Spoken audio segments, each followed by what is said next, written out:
Good afternoon from gorgeous Central Virginia. It is the 3rd of July and I'm in my garden this evening to do a little eggplant TLC. Now my eggplants have been growing. I've been keeping most of them under cover to keep them away from flea beetles. But as you can see, some of my eggplants under the covers even have had some flea beetle damage. I'm also not particularly happy with the color of the leaves of these eggplants. So I'm going to do a couple of things. Under this cover are my various eggplants. Now most of these are little fingers, and you can see that this one, which is a black beauty, has got some flower blossoms about ready to come out. So I want to go ahead and get these treated now. I don't love the idea of I cannot leave this cover on while it's flowering because the flowers need to get pollinated, and I do want some eggplant. But I am going to go ahead and give these, you can see a flea beetle here, that little tiny black speck right here is a flea beetle. I don't know how it got under here, but it is definitely here.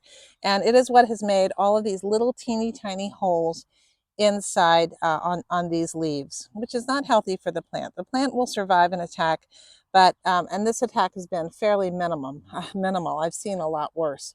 But I am going to go ahead and give this a good treatment and hopefully get rid of some of these beetles tonight. The first thing I'm going to do is put down some organic granular fertilizer, and I'm just going to sprinkle this throughout this bed. This will be a slow release fertilizer.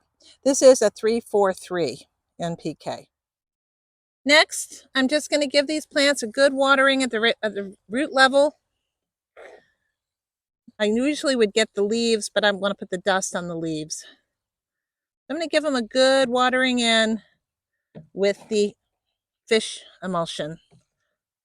That'll give them an immediate drink of nutrition, which I think these plants need. So this is the standard fish fertilizer that I use. And so you don't use much of this. It goes 2 tablespoons into a gallon of water. I don't like to use insect dust at all, but when I do have to use insect dust, I use Captain Jack. It's important, as my mentor, my garden mentor, Gary Pilarczyk at the Rusted Garden says, that any dust, whether it's organic or not, is an indiscriminate killer.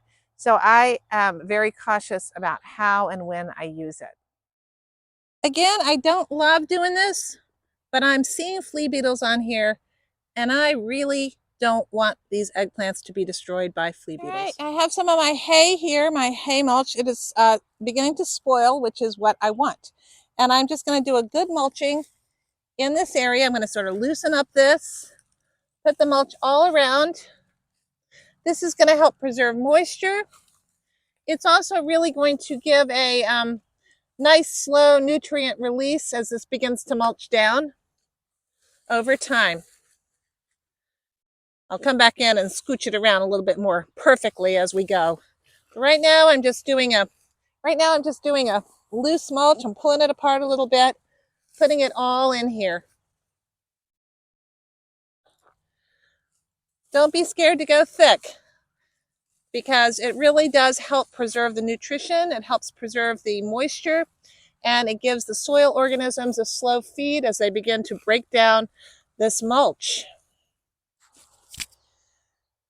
I think one of the big things about gardening that I've learned in my garden, and I'm not an expert, I've said that many times, I just am looking at what works and what has worked, is mulch. Deep mulching with organic matter really makes a difference. Now, one thing I would not do on my garden beds, I don't put wood chips on my garden beds. I have wood chips well in my garden aisles and my walkways, but not in the garden beds themselves, because wood chips just don't break down fast enough. But hay, particularly spoiled hay, really does break down. It adds to the organic matter. It feeds the soil organisms, and it helps to cool the soil in the summer and insulate it, and also retain moisture. So those are all good things, particularly when you're living in an environment like this, which has at its very core very heavy clay soil. I have a couple of little other eggplants, some are which are just tiny little starts in containers, and a couple of other that are underneath another covering. I'm going to go check those out and see how they're doing. I'm now walking outside my garden to where I have two little tiny struggling eggplant starts. Look at the flea beetle damage on this guy. It's just been pulverized, and I'm going to put some more Captain Jacks on it.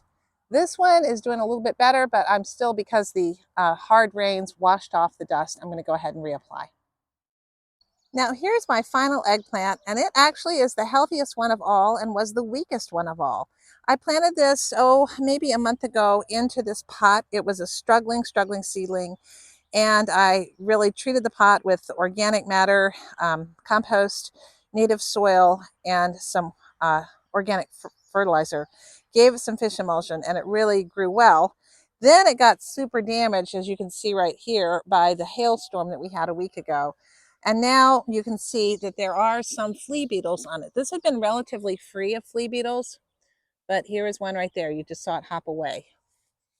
That's why they're called flea beetles. They hop like fleas. So I'm going to go ahead and give this a good treatment of Captain Jacks. It's not flowering yet, and so I think it's going to be okay.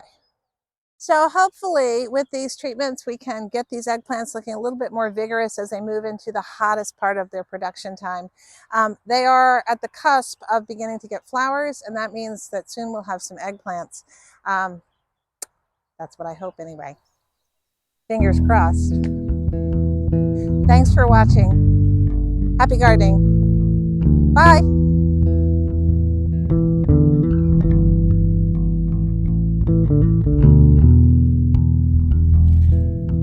Of course, if you're coming to the garden to do a little bit of work around dinner time, the sun's getting ready to go down, you gotta come back with something for dinner. And tonight, it's gonna be Swiss chard.